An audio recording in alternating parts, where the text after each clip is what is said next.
TV. This is your post-match analysis of sorts. I'm going to generalise a little bit. Sorry it's late as well. Of course, it probably should have gone out yesterday, but I stayed overnight in Sheffield. I should have pointed that out, by the way, on my Instagram post, that I wasn't on one journey back from Sheffield. I actually stayed overnight up in the city with the boy, and then the next day we came back, and I sort of got caught up in the weather yesterday and a couple of beers. So the away day went out late last night. If you haven't already checked that one out, but the post-match is still yet to come. And I'm generalising in this video because, yes, it is about the post-match analysis of our defeat at Sheffield United on Saturday, but it's also going to incorporate, you know, just our season and our summer. Our season so far and our summer in general. Okay, so let's get it rolling. Look, the Championship in general, the nature of the beast is everyone beats everyone. We've beat Stoke 2-0. Then we've gone and lost to Sheffield United, who in turn lost to Watford. Stoke have gone and beaten Blackpool. Last weekend, Blackpool beat Reading. This weekend, Reading come from behind to win their game 2-1. So, as we know in this league, and it's why I strongly believe it's the most enjoyable league in the world. I don't even watch Match of the Day and all that shit. I sit there ready for the EFL quest because I'm an old boring bastard now. I don't go out no more. And I watch all the EFL goals, but focus especially on the Championship. Absolutely love this division. Anyone is capable of beating anyone. So what I'm going to say is this. I'm going to call this video, don't press the panic button yet, because we've started like a house on fire and people saying, oh, announce promotion, which is the worst saying ever, by the way. Please don't say it. Because we signed 4 players, which turned to 5. And now, of course, we signed a goalkeeper as well. But look, so many clubs, as I've said. I think a commentator said Saturday that Hull have signed 8 players. Cardiff, 12. Sheffield United, 5. So, yes, we signed 5 players. But that didn't change anything. Everyone's levels have gone like that. And Rowet's alluded to it already. So, Sheffield United, in their second year, I'm going to nick a little thing from Benjamin Bloom here. Second year of their parachute money. You know, they've only been down, same as West Brom. They didn't go back up last season, so they really will be pressing to go back up this season. And they're a good side in this division. Nearly did it last year, got to the playoff semi-finals, losing to eventual winners Nottingham Forest, as I said in the previous video. So, by no means are we going to go to Bramall Lane and roll them over because we scored 2 against Stoke. It absolutely isn't going to happen. They're a good side. They will be there or thereabouts at the end of the year, and they needed to bounce back against us after their defeat again on the opening day to Watford, another great side in this division. So look, it was never going to be easy. I said a draw in my preview. I sometimes get a little bit swayed because I do sometimes want to be a bit more negative in my previews in fear of getting backlash. I don't know why I fucking care. I don't really. Well, I must do, because I went, oh, well, it's early. It's early season, all right, so I'll say a draw, but I'm not feeling that confident. And again, that is nothing against us. Well, no, it's nothing against us as a squad and as a team. As I said, Sheffield United are strong. However, we did go into this game, and I did call the title my full-time reaction. The damage was done. Because to me, the damage was done on Tuesday night. Ridiculous decision to play Honeyman, Bradshaw, all those boys. You didn't need to play them. Could have played Isaac Alafe and Mason Bennett up front with Tyler Bury in a 10, Hayden Muller at the back, Bessart Topoloj left wing back. And still we've had a good go against Cambridge. Look, we got knocked out anyway. So I know hindsight's a wonderful thing, as I keep saying, but silly decision, especially when Honeyman's been booked in either half. Surely at that point, knowing he's pivotal to us now and the new way we play, the structure we got with a 10, he has to be taken off. But he isn't, and he gets left on to get sent off. That's not all down to Rowett. Honeyman's an experienced player. He should know better. I haven't seen the sending off. It could have been harsh. Knowing our fucking luck with referees and officials, it probably was. But look, this is the team that we started with on Saturday. Bolkowski in goal. 3 centre-backs. Creswell, Cooper, Murray Wallace. A big decision to leave out the skipper, and I can see why he did it. But on reflection of the 2 goals we conceded, he's got a big decision to make this Saturday against Coventry. Right wing back Danny McNamara replaced tonsillitis victim Ryan Leonard. Scott Malone left wing back. I really made myself laugh there. Scott Malone left wing back. 2 central midfielders, Jamie Shackleton, Billy Mitchell, with George Saville supposedly in a 10. Mason Bennett was playing fucking left back for the other team, or linesman. No, he was up front, supposedly, with Benik Afobe. So, look, not the best start, not the best prep. And not only the team that was on the pitch, we looked like on the bench. I think we had Long, Topoloj, Muller, Evans, Hutchinson. That's nothing against those boys, but they're all defensive. The only 2 forward-thinking players we had on the bench, I believe, was Alafe and Bury, who both come on in the game. Now, it's always going to be an uphill struggle against Sheffield United. I've said that. Good side. they would have been expected to win the game. They won the game. But I thought we started well. The problem we had very, very quickly is that fell apart and we conceded a joke goal. People saying foul on Jake Cooper, I'll be honest with you, I've watched it back loads of times now. In real time, I thought it was a through ball through the middle. It is gone through the middle of 3 centre-backs. It's ridiculous. For me, Juicy, look, in the laws of the game, it's probably a foul that Bruce has lent into him, right? But for me, he hasn't jumped Cooper, and I'm not saying he should have jumped. What I'm saying is, if you jump and then you get a nudge, you'll know about it because you're in mid-air and there's nothing you can do to create, you know, to readjust your shape. You're at the mercy of the nudge you've taken. You can't stop that. However, if you're on the floor and you're 6'7", you get a nudge, shouldn't be getting nudged off the ball there. But for me, the biggest problem was, and I don't want to highlight him, well, I'm going to have to highlight him because last week I highlighted him and I was calling him Champagne Charlie Creswell.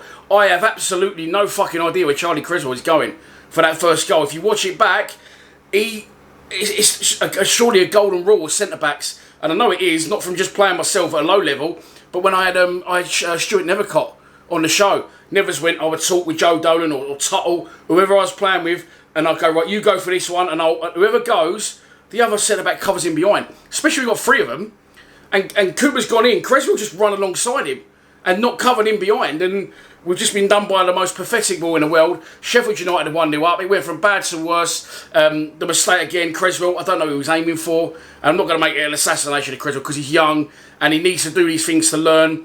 And he was the match winner last week, 2 goals. This week he's probably cost us 1.5, maybe the other one half to blame. But it reminded me a bit of Billy Mitchell when he had a fantastic start to his Millwall career, got man of the match in this game, and everyone was raving about him. And then the next week he conceded a penalty at Watford, and we lost 1-0. He learned from that, and I'm sure Creswell will as well, and that's football. So, as I said, the gaffer's got a big decision now. Saturday, though, he's got to slot Hutchinson back in there for me. Yeah, I'm not just pointing Creswell out because the other 2 are more experienced, no Millwall players, been around the club a long time. And I just feel that we keep getting caught very, not even flat, I don't know, it's gappy in that centre-back row. I said Hamabi did it, and Bart saved 1-on-1, Ipswich did it, and they scored from it. It seems like just a through ball, even a deflection, it's carrying through the lines of the left side is centre-back, the right side is centre-back, and the centre-back. So I don't know if they've got to get tighter. I mean, look, we started the game, I showed you the team sheet. At half-time, I sent the boys this in the group chat. I said, this is how we're actually playing. Mason Bennett was so far, I don't know what he was doing.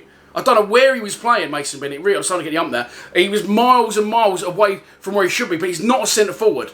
Right, he can play wide striker, he can play on a 10. He has played up front. Remember, he struck up that random little partnership with Jed not too long ago. And they actually had a little bit of a purple patch, but he's not a striker. And I feel that Afobe was getting loads of unfair grief because this is what happened as well. Billy Mitchell was getting grief, and again, I have no idea why, because he didn't do anything wrong, and it was a team effort. Other than Bart, I don't think many of them could take credit, but 2 defensive mistakes. Afobe was getting shit, and Mitchell was getting shit, because we had no shape. So Afobe was completely isolated. He wasn't getting any service. Our midfield were really deep. Saville used to be our 10, and I see Rowett say today actually in the press that, you know, we were short a bit and we want to try and sign someone else. Sav's had to play on that 10, but he can't really do that role. He's more of a midfielder. Which is a little bit like Rowett never playing Ryan Leonard in midfield. He seems to have this thing where he thinks Ryan Leonard's a right wing back. Ryan Leonard's a central midfielder, Gaffer. That's how we signed him. That's how he plays. He's good at right wing back, but he's actually a centre midfielder. But if you watch, Rowett will never ever play Leonard in the centre midfielder because he doesn't believe he is. And he said the same about Saville. He said, well, Sav's a midfielder. Saville, in one of our most successful periods, was a 10, okay? He played as a 10, Sean Williams held, we had a 4-4-2, Marshall left, Jeb Wallace right, so fucking great midfield by the way, and Lee Gregory and Steve Morrison up front, and we pressed high, and we fucking had joy of it, and we got promoted, and then we won't become 7th the following season. So Saville can play that 10. A lot of people saying to me that Saville played well first half. I didn't think he did. I thought we sat so deep, and Mitchell and Shackleton were deep, but because the defence were deep, which left Afobe up there by himself, because Mason Bennett was on fucking touchline duty, running the line, and we couldn't get any passes into Afobe. Last week, at home against Stoke, we played high, we played intense, and that's why Mitchell could find those balls through the lines, because there was actually people in front of him to pass to. But again, Saturday, there wasn't. It was non-existent. Our shape was all over the place, and as a result, we couldn't get to grips with the game. The second goal was a shower of shit. and they go 2-0 up. Bart digs us out from preventing a third. Brilliant penalty save. But, yeah, really strange. But look, what I'm going to say is don't press the panic button just yet. Okay? If anyone thought we was going to go there and roll Sheffield United with these, then you're dreaming. It was never going to happen. We'll probably bounce back this Saturday against Coventry. And I've been the first in the past to put Rowett in the firing line. That's because we was a completely different team, playing a completely different way, with completely different players. We've moved on from that, trust me. We are a little bit light still, and he's saying he's going to get a couple in this week. But we need to sign more players. Because what happened was, I believe what I'm saying has been noticed by Rowett as well, because the detachment and the lack of shape, I think that's why he took off Saville, much to a lot of people's disappointment. Saville had a lot better second half, in my book, and he took off Mason Bennett, and he put Tyler Bury and Lafay on. And although maybe they're not up to the level that we would expect as of yet, or they potentially can be, we looked a lot better in his shape. And Lafay went and played up front with Afobe, and Bury sat in that 10. And from that point, although they may not be our first choice players, or they may not have played unbelievably well, they're all right when they come on, I think Rowett's noticed exactly what I've said, and that's why he put those players on. But again, it all stems from Tuesday night against Cambridge. We haven't got going, and we look light. We massively missed Honeyman. We massively missed Bradshaw. We need another centre forward. I'm hoping that's who he's going to bring in this week. I have heard rumours of one, but I'll keep it to myself. As I said, following the Ollie Burke saga, and hopefully that'll be coming out later this week. If it does happen, it'll be a really good move for us. But look, we haven't had a shot on target again. We applied pressure in the second half, balls into the box, etc., etc. As Kenny said, I don't know why we put balls in the box anymore, because we ain't got anyone on the end to head it. Billy Mitchell, I love, and you all know I love him, and Bill, you know I love you, and this isn't his fault either. The players need to realise he's got a long throw, okay? But it's not as long as they think it is, and it falls short every time. So I'm not saying it's his fault, because he can throw it as far as he can throw it. And I've seen someone else mention this in the comments. The team have got to get closer to the fucking front post. Because every time he throws that long throw in, I call it every time. Coops and everyone else, they're tucked out the back. As I said, look, we didn't have a shot on target. The only time we hit the target, I think, was a Murray Wallace header. Hit Creswell on the end, he weren't looking, it rolled into their keeper's hands. You know, is that good enough? No. Are we panicking yet? Is the transfer window shut? No. Okay. So I think Rowett recognises it. I'm not panicking. No one else should panic. Cambridge was what it was, and it's had a fucking knock-on effect onto Sheffield United. I strongly believe we'd have gone there with Bradshaw, with Honeyman, with the correct shape and the right players to play in that shape. We would have had a right go at them, but it didn't happen. And Sheffield United win the game. They'll be there or thereabouts at the end of the season. So fair play to them. They had to bounce back. Their fans would have been craving that. And we sit mid-table, as do Sheffield United. Played 1-1-1. So let's not shit ourselves yet. Let's not press that panic button. Let's relax and see what Saturday brings. Of course, Coventry didn't play on Saturday. Their pitch was unplayable, and their game against Rotherham was postponed. So that'll do us a favour. I think they've got a cup match tomorrow, of course. The other fuck-up with our cup match, which we keep forgetting to mention, is that Cambridge asked us to bring it forward a week, which we accepted. I don't know why we accepted that. Is it because Gary Rowett used to play for him, and he's, yeah, we'll do you a favour. Because they wanted more game time before they had a game that was important to them. Well, every game should be important to us, none more so than Sheffield United away. We brought it forward, ended up injuring one of our players and getting the other one suspended. But anyway, look, there you go. That's your post-match analysis done, if it was a post-match analysis. It's a little bit all over the show, but I've got some shit off my chest. As I said, sorry it's late. Then debates usually are on a Monday. What time is it? 3:15. Don't think that's going to be happening tonight. I'll try and get the boys on board tomorrow for that. Or, no, I've got hospital Wednesday. Maybe Thursday, but there'll be a preview out Thursday for Coventry at home next Saturday. And of course, we'll be there live streaming from the Den for a watch along. But that's your Monday show done. Post-match analysis. Call it what you will. Hope you've enjoyed it. Let's not press the panic button yet. Let's chill. Let's wait and see what this week brings. And I'm sure we'll bounce back on Saturday against Cov. Please subscribe to Lions TV. Come on, you Lions.